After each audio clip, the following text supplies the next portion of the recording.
Hello बच्चों, कैसे हो आप लोग? अच्छे होंगे बेटा।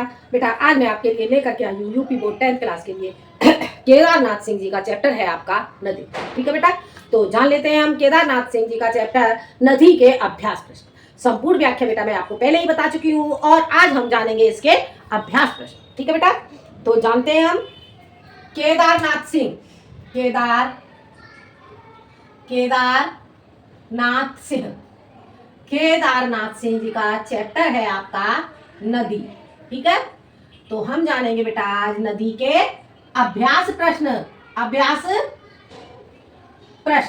ठीक है बेटा, तो जान लेते हैं बेटा हम नदी शीर्षक के अभ्यास प्रश्न।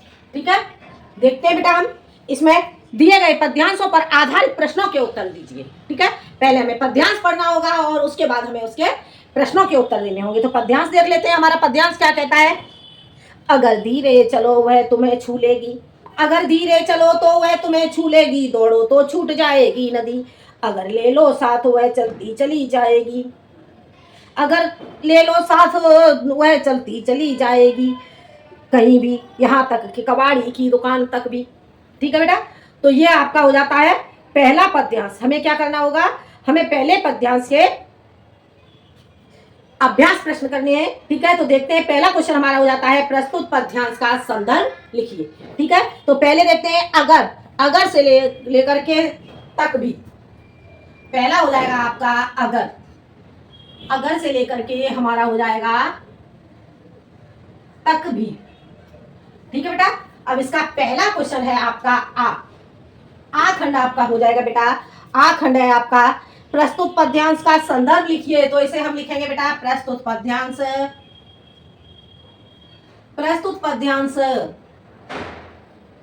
हमारी पाठ्यपुस्तक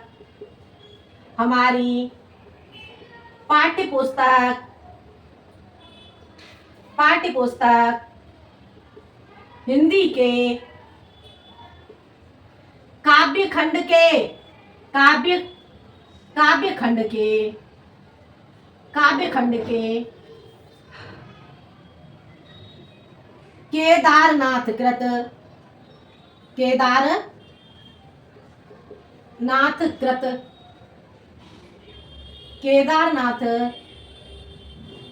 केदारनाथ सिंह क्या लिखेंगे बेटा? केदारनाथ सिंह कृत नदी शीर्षक से संग्रहित है। आगे बेटा समझ में क्या हो जाता है? एक बार देख लेते हैं संदर्भ। बेटा आप संदर्भ डालोगे यहाँ पर पहले। ठीक है, मैं नहीं डाल पाई हूँ तो आप पहले डालोगे संदर्भ, फिर उसमें लिखोगे प्रस्तुत पद्यांश हमारी पाठ्यपुस्तक हिंदी के काव्य खंड के केदारनाथ सिंह कृत नदी शीर्षक से संग्रहित है। आपको बेटा क्या करना होगा? जो आपका कवि का नाम है और शीर्षक का नाम है ये आपको डबल कॉमा में बंद करना होगा या फिर अंडरलाइन करना होगा। ठीक है बेटा, आगे समझ में यह हो जाता है आपका संदर्भ। अब हम चलते हैं अगले क्वेश्चन की ओर। अगला हमारा क्वेश्चन क्या हो जाता है? रेखांकित अंश की व्याख्या कीजिए। बाखंड रेखांकित अंश की व्याख्या। ठीक है बेटा, अब इसमें हमें रेखांकित देख रहा होगा। रेखांकित हमारा कहां से कहां तक किया गया है? रेखांकित हमारा किया गया है अगर धीरे चलो वह तुम्हें छू लेगी, दौड़ो तो छूट जाएगी नदी। इतना आपका रेखांकित किया गया है। ठीक है बेटा, तो हमें इतने की व्याख्या करनी होगी। तो हम कैसे करेंगे? प्रस्तुत पद्यांश में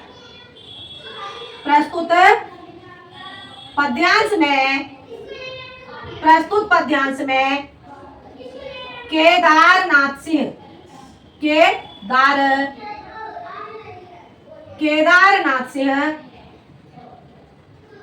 जी कहते हैं कि यदि तुम जीवन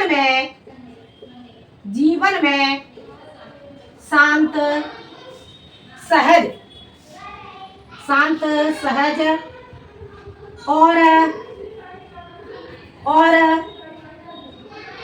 धैर्य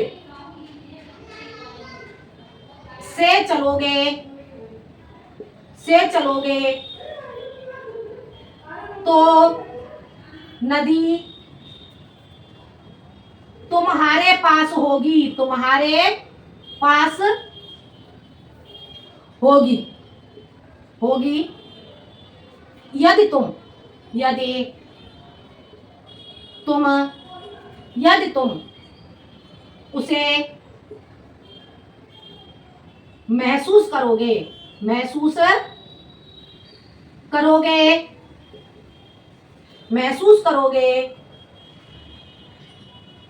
तो, परंतु यदि तुम, यदि तुम बहुत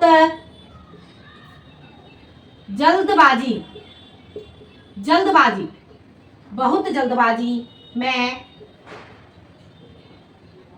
बहुत जल्दबाजी में भाग दौड़, भाग दौड़ में रहोगे, रहोगे तो वह नदी रूपी जीवन, तो वह नदी रूपी जीवन, नदी रूपी जीवन सौंदर्य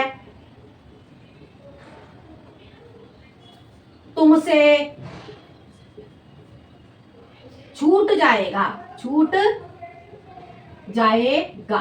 ठीक है बेटा, क्या कहते हैं, अगर धीरे चलोगे तो तुम्हें छू लेगी, दौड़ो तो छूट जाएगी नदी। ठीक है, तो क्या कहते हैं, प्रस्तुत पद्यांश में केदारनाथ सिंह जी कहते हैं कि यदि तो जीवन में शांत सहज और धैर्य से चलोगे तो नदी तुम्हारे पास होगी, यदि तुम उसे महसूस करोगे तो, ठीक है, यदि तुम नदी को महसूस करोगे तो वो तुम्हारे पास होगी, परंतु यदि तुम बहुत जल्दबाजी में भाग दौड़ में रहोगे तो वह नदी रूपी जीवन सौंदर्य तुमसे छूट जाएगा।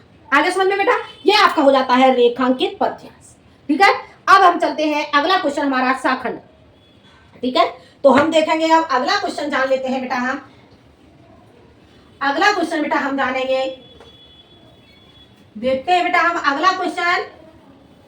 अगला क्वेश्चन बेटा हमारा क्या होगा, साखंड, साखंड, साखंड में ए। ठीक है, पहला हो जाएगा हमारा साखंड में ए। क्वेश्चन हमारा बेटा क्या होता है, देख लेते हैं। उपर्युक्त पद्यांश में कवि नदी के माध्यम से किसके बारे में बात कर रहा है। ठीक है, तो उपर्युक्त पद्यांश में यह आपका उत्तर हो जाता है, उपर्युक्त पद्यांश में,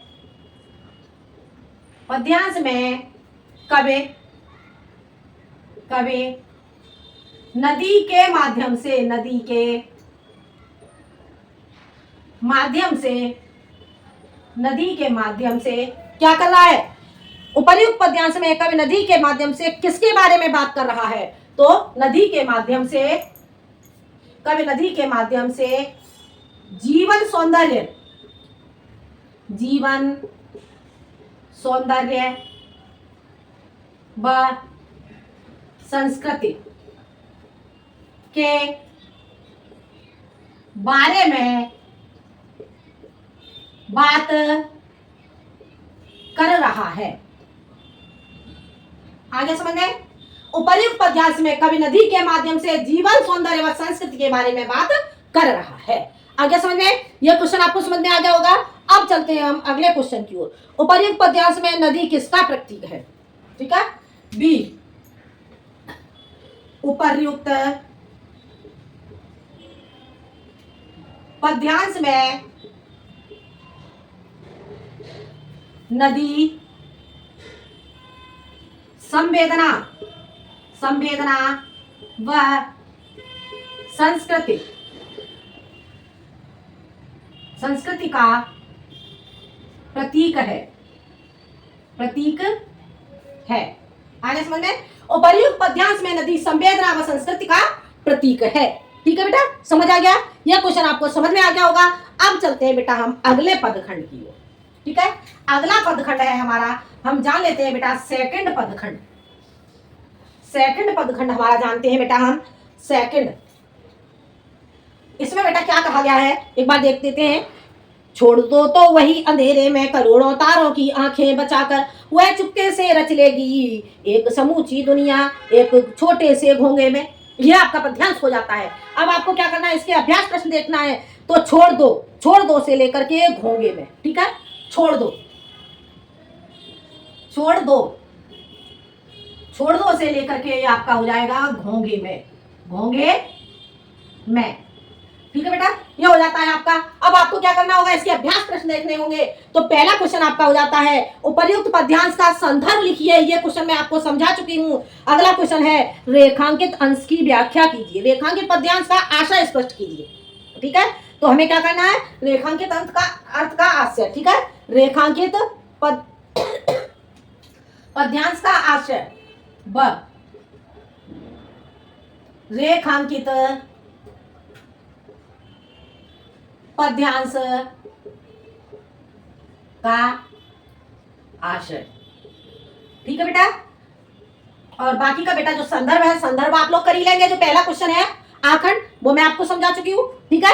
इसमें आपको रेखांकित देखना है। छोड़ दो तो वही अंधेरे में करोड़ों तारों की आंखें बचाकर वह चुपके से रच लेगी, ठीक है। आंखें बचा करके वह चुपके से रच लेगी, इतने का आपको अर्थ करना है, ठीक है। तो इसे हम कैसे करेंगे, प्रस्तुत पद्यांश में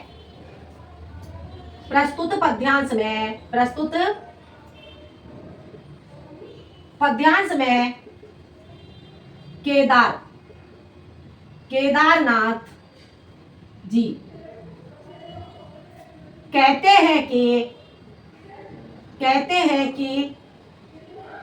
हैं कि यदि तुम नदी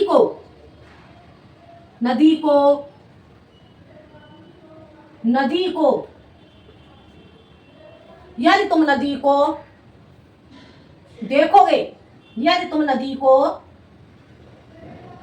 क्या कहा गया है, छोड़ दो तो वह अंधेरे में। यदि तुम नदी को छोड़ दोगे,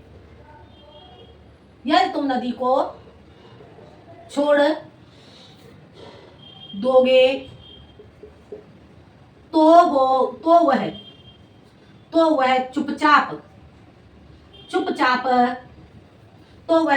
बिना कुछ कहे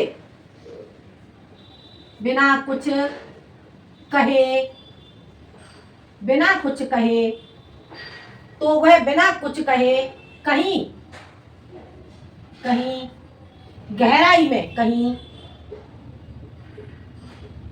गहराई में खो जाएगी।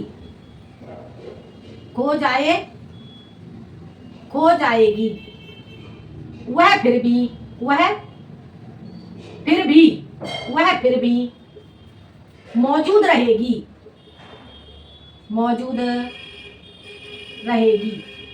वह फिर भी मौजूद रहेगी तुम्हारी पहुंच से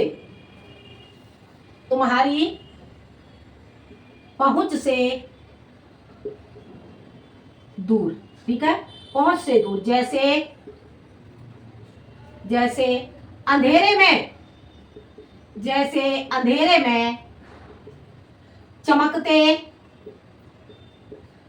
में चमकते तारों की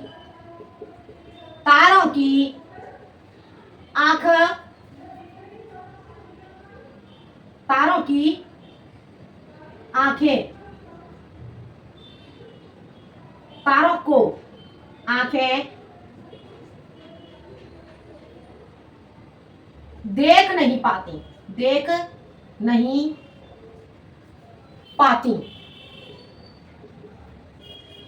नहीं पाती। यदि हम जीवन में संवेदना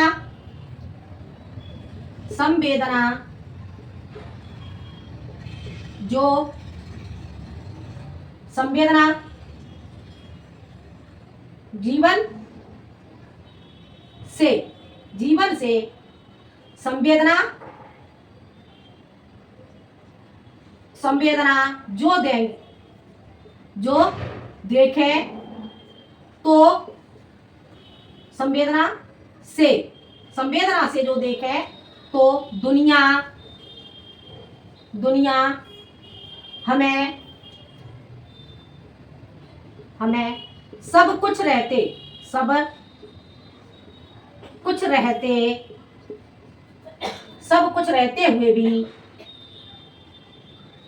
भी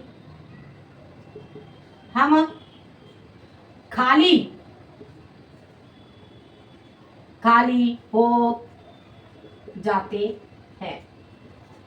आगे समझ में।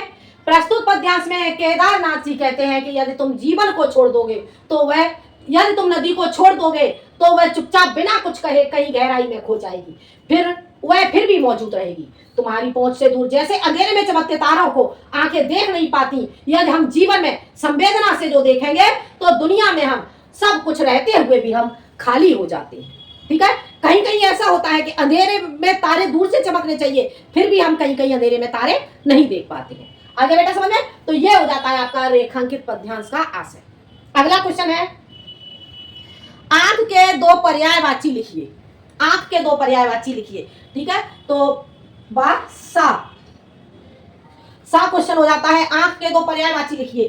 तो आंख के पर्यायवाची लिखने होंगे तो एक हो जाएगा आपका नेत्र, नयन, और हो जाएगा आपका चक्षु।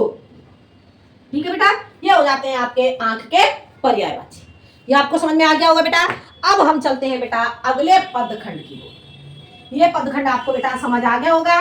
अब हम जानेंगे अगला पदखंड, तीसरा पदखंड है हमारा बेटा। तो जान लेते हैं हम अगला पदखंड। अगला पदखंड हमारा क्या कहता है? सच्चाई यह है कि तुम कहीं भी रहो, तुम्हें वर्ष के सबसे कठिन दिनों में भी प्यार करती है। सच्चाई यह है तुम कहीं भी रहो, जीवन के कठिन दिनों में, जीवन के सबसे कठिन दिनों में भी प्यार करती है एक नदी जो इस समय नहीं है इस घर में, पर होगी जरूर कहीं ना कहीं किसी चटाई या फूलदान के नीचे। ठीक है बेटा, तो इसे हम लिखेंगे सच्चाई से लेकर के नीचे तक। ठीक है, तीसरा सच्चाई से लेकर के ये हो जाएगा आपका बेटा से नीचे। ठीक है बेटा, समझ आ गया। इसके अब हम अभ्यास प्रश्न करेंगे। तो पहला क्वेश्चन हमारा हो जाता है, प्रस्तुत पद्यांश का संदर्भ लिखिए। यह क्वेश्चन मैं आपको समझा चुकी हूं, तो यह क्वेश्चन आप कर ही लेंगे। अगला क्वेश्चन है, रेखांकित अंश की व्याख्या कीजिए।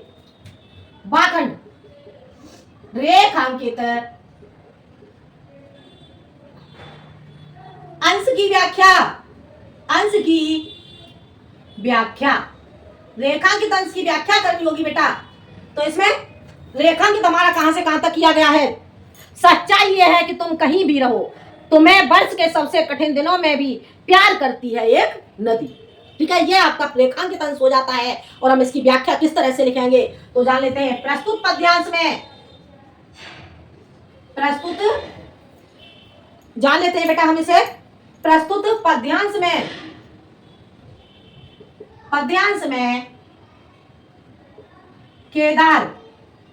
केदारनाथ जी कहते हैं कि जीवन की सच्चाई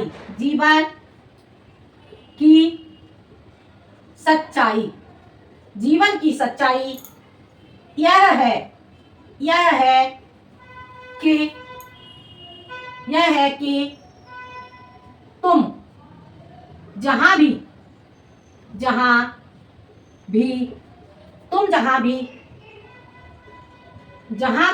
देखो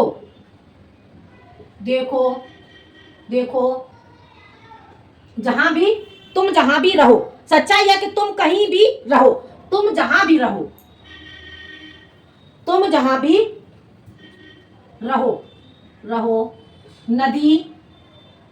नदी प्रकृति प्रेम हमेशा नदी प्रकृति प्रेम हमेशा तुम्हें प्यार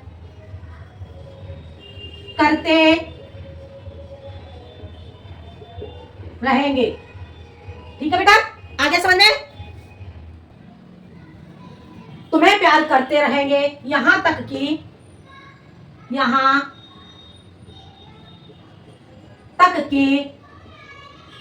कि जीवन के कठिन समय में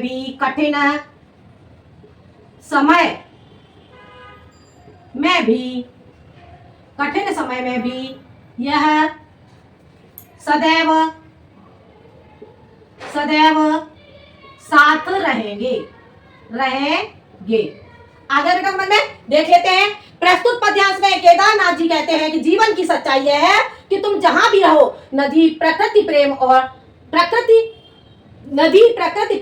हमेशा तुम्हें प्यार करते रहेंगे। ठीक है, यहाँ तक कि जीवन के कठिन समय में भी यह सदैव साथ रहेंगे। अर्थात जो सभ्यता और संस्कृति है, ये हमारे जीवन के कठिन समय में भी साथ रहेंगे। इसे लिख सकते हो, अर्थात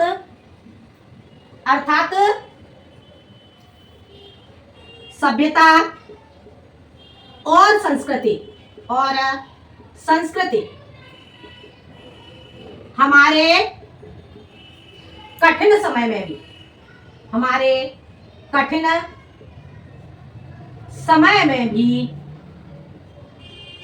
भी साथ रहेंगे। आगे समझ में? यह हो जाता है हमारा रेखांकित अंश की व्याख्या। अगला क्वेश्चन है, कठिन दिनों में भी प्यार करती रहती है नदी का क्या आशय स्पष्ट कीजिए। ठीक है, तो कठिन दिनों में भी प्यार करती रहती है नदी। ठीक है, तो कठिन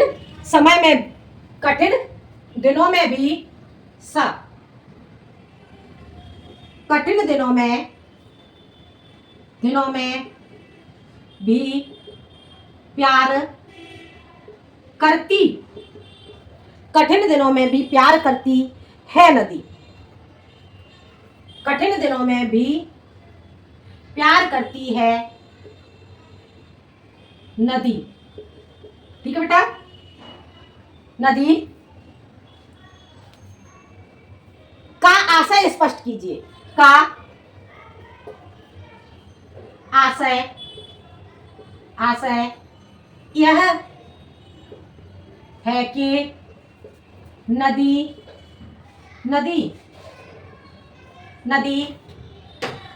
कठिन समय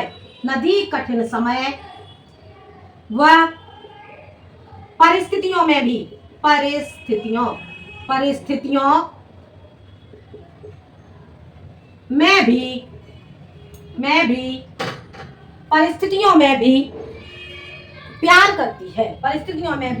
प्यार करती है। आगे समझ बेटा, क्वेश्चन आपका क्या था? कठिन दिनों में भी प्यार करती रहती है नदी।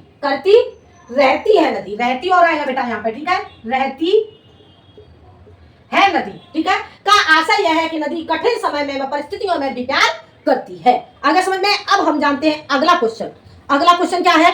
अगला बेटा आपका ये सा खंड है, और अब हम जानते हैं अगला पदखंड। ठीक है, ये लास्ट पदखंड है बेटा आपका। अगला हम पदखंड बेटा जानेंगे, तो जान लेते हैं बेटा हम अगले पदखंड को। अगला पदखंड देखेंगे बेटा हम फोर्थ पदखंड। ठीक है, यह आपका चौथा पदखंड हो जाएगा बेटा। इसे हम कैसे करेंगे जान लेते, एक बार हम इसे पढ़ के देख लेते हैं। चुपचाप कहती हुई कभी सुना, चुपचाप बहती हुई कभी सुनना, जब सारा शहर सो जाए तो किवाड़ों पर कान लगाकर। चुपचाप बहती हुई कभी सुनना, जब सारा शहर सो जाए तो किवाड़ों पर कान लगा धीरे धीरे सुनना, कहीं आसपास एक मादा घड़ियाल की कराह की तरह सुनाई देगी नदी। ठीक है बेटा, अब इसका पहला क्वेश्चन आपका क्या हो जाता है? प्रस्तुत पद्यांश का संदर्भ लिखिए। ठीक है, तो ये क्वेश्चन बेटा आप कर ही लोगे। इसमें पहले आ जाएगा आपका चुपचाप से लेकर के देगी नदी।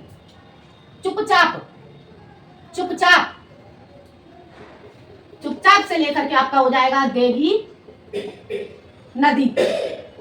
ठीक है बेटा, चुपचाप से लेकर के देगी नदी, ये आपका हो जाएगा। अब इसका पहला क्वेश्चन है संदर्भ, आप लोग प्रस्तुत पद्यांश का संदर्भ लिखिए, ये आप कर ही लोगे, ये क्वेश्चन मैं आपको पहले ही करा चुकी हूं। अगला क्वेश्चन है रेखांकित अंश की व्याख्या कीजिए। बाखंड, रेखांकित अंश की व्याख्या कीजिए। रेखांकित अंश की व्याख्या, रेखांकित अंश की व्याख्या करनी होगी बेटा, तो हम जान लेते हैं रेखांकित अंश की व्याख्या। इसे हम कैसे करेंगे? प्रस्तुत पद्यांश में रेखांकित हमारा कहां से कहां तक है? धीरे धीरे सुनना, कहीं आसपास एक मादा घड़ियाल की कराह की तरह सुनाई देगी नदी। इतना आपका रेखांकित है, इतने का आपको अर्थ करना होगा। तो कैसे हम इसकी व्याख्या करेंगे? प्रस्तुत पद्यांश में, प्रस्तुत पद्यांश में केदारनाथ जी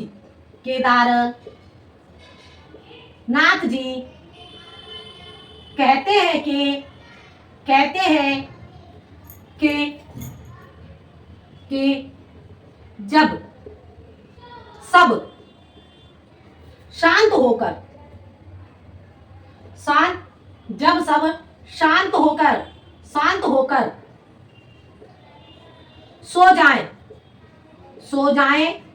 सो जाएं तब तुम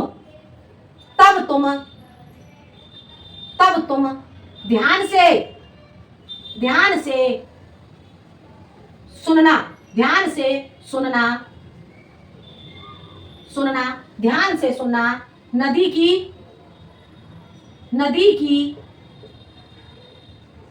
की आवाज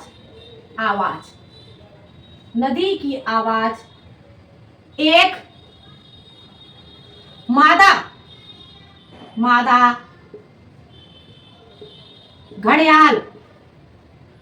मादा घड़ियाल के समान सुनाई देगी। आगे समझ में? प्रस्तुत पद्यांश में केदारनाथ जी कहते हैं कि जब सब शांत होकर सो जाएं तब तुम ध्यान से सुनना नदी की आवाज तुम ध्यान से सुनना, एक मादा घड़ियाल के समान सुनाई देगी। एक मादा घड़ियाल के समान, एक मादा घड़ियाल की कराह के समान, मादा घड़ियाल की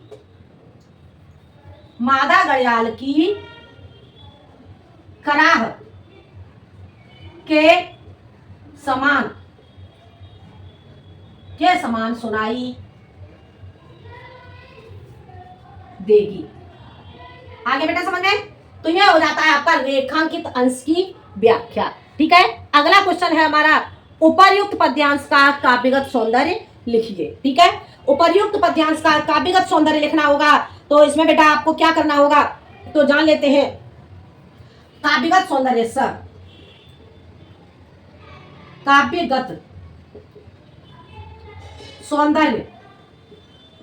काव्यगत सौंदर्य में बेटा भाषा हो जाएगी आपकी, भाषा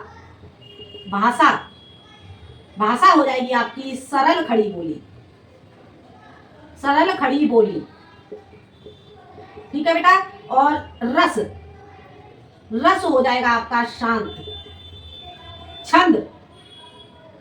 छंद होगा बेटा आपका मुक्तक। गुण हो जाएगा आपका प्रसाद। और इसके बाद बेटा आपका आ जाता है अलंकार हो जाएगा आपका अनुप्रास व मानवीयकरण। ठीक है बेटा, यह आपका हो जाता है काव्यगत सौंदर्य। भाषा आपकी सरल खड़ी बोली, रस शांत, छंद मुक्त, गुण प्रसाद, और अलंकार आपका हो जाता है अनुप्रास और मानवीकरण अलंकार। ठीक है बेटा, तो ये था बेटा आपका चैप्टर केदारनाथ सिंह जी का चैप्टर नदी के अभ्यास। ये बेटा पद खंड में आपका लास्ट चैप्टर था। तो पद खंड बेटा आज आपका कंप्लीट हो जाता है। तो बेटा वीडियो आपको पसंद आए तो लाइक करें, शेयर करें और सब्सक्राइब करें। मिलते हैं हम अगले वीडियो में एक नए टॉपिक के साथ। जब तक के लिए धन्यवाद।